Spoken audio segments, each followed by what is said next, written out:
Fala pessoal, beleza? Meu nome é Lucas Mendonça, sou professor de física aqui do Instituto et Laborem.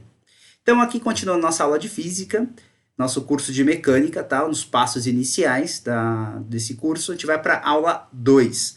Nessa aula 2, a gente vai ver a relação entre física e matemática e a metodologia em física, tá certo? Então eu vou deixar aqui minha canetinha já aposta, para a gente poder trabalhar, e vamos aqui trabalhar um pouquinho. Então, o que acontece? A física utiliza a matemática como uma linguagem para descrever o universo físico. Como eu havia falado para vocês na aula anterior, a física pega tudo que observa todo o universo, tem algumas coisas que ela consegue estudar, ela retira ali, faz um recorte e nós temos então o universo físico. Essa é a ideia que a gente tem para trabalhar, tá? É bem simples, não tem nada de grande, muito especial aí não. O que acontece, pessoal? Como que funciona a linguagem entre a matemática, como funciona a relação entre a matemática e a física, ou seja, a física utilizando a matemática como essa linguagem. Então a gente começa por equações, né? Então, como a física se expressa, uma das maneiras, além da língua mater, a gente pode escrever em português, os papers internacionais são todos feitos em inglês hoje, mas no passado era em latim, mas hoje é tudo em inglês. E o que acontece? A linguagem universal é a matemática. Então, a linguagem que a física utiliza para descrever o mundo é a linguagem matemática. No caso, esse mundo é o universo físico, tá? Então, o que acontece? A gente tem as equações, tá certo? Então, essas aqui são duas equações que a gente tem. Uma é uma famosa aqui, a equação de Einstein, né, para massa e energia. Essa aqui é a equação de Schrödinger para quando a gente vai começar a brincar com quântica. Então são uma espécie que nós temos, uma espécie de linguagem que a gente tem, que é a matemática, a simbologia que a gente usa, a simbologia matemática, tá certo?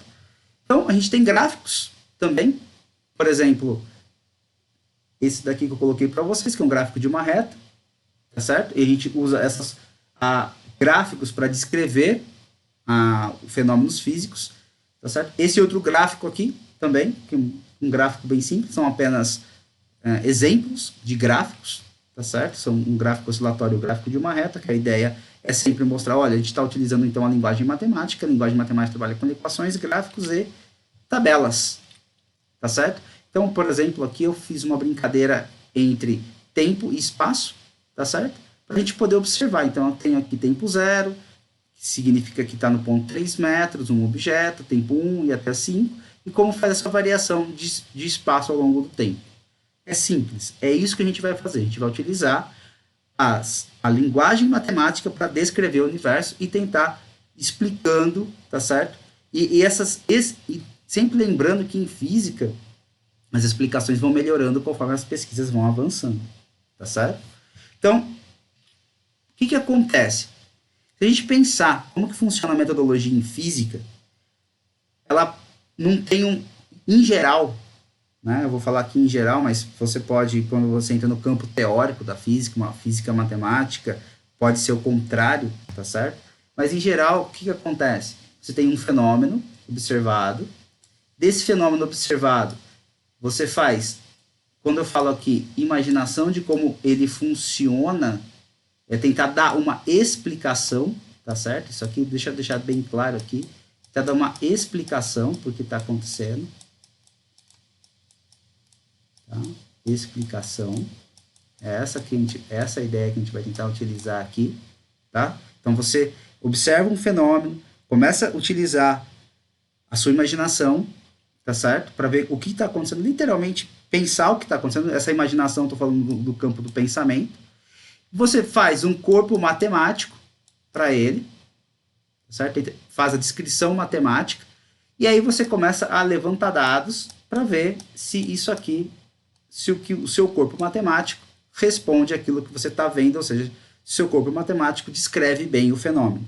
Essa é uma maneira, tá? Esse aqui é um caminho que eu fiz, tá certo? Entretanto, quando você vai com a física teórica, muitas vezes você não tem um fenômeno que você está observando diretamente. Então você pode partir de um corpo matemático, tá certo? Desse corpo matemático, você faz as experimentações, começa a levantar, e aí você passa com esses dados e o corpo matemático, ver dar as explicações para como tudo funciona. Então, hoje, você não tem uma linearidade. O importante é quando a pessoa descreve o seu paper, ela coloca a metodologia que ela faz. Isso é importante, tá?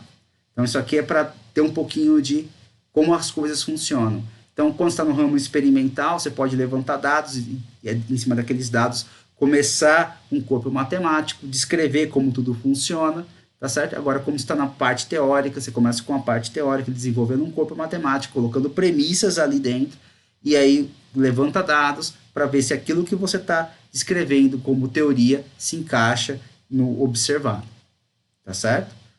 Bom, então é isso que eu tinha para falar para vocês, esses dois slides apenas. O que a gente viu nessa aula? Então, nessa aula a gente viu a física utilizando a matemática como linguagem, como a física se desenvolve, uma metodologia, então perceba que não tem não tem uma linearidade entre aquelas 4 caixas que eu falei para vocês.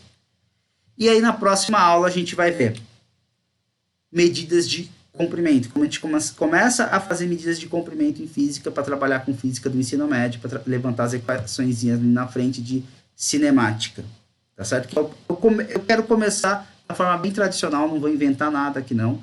A ideia é fazer o bem tradicional para a gente poder caminhar nessa mecânica, tá bom? Então, vamos lá e até a próxima aula. Forte abraço, tchau, tchau.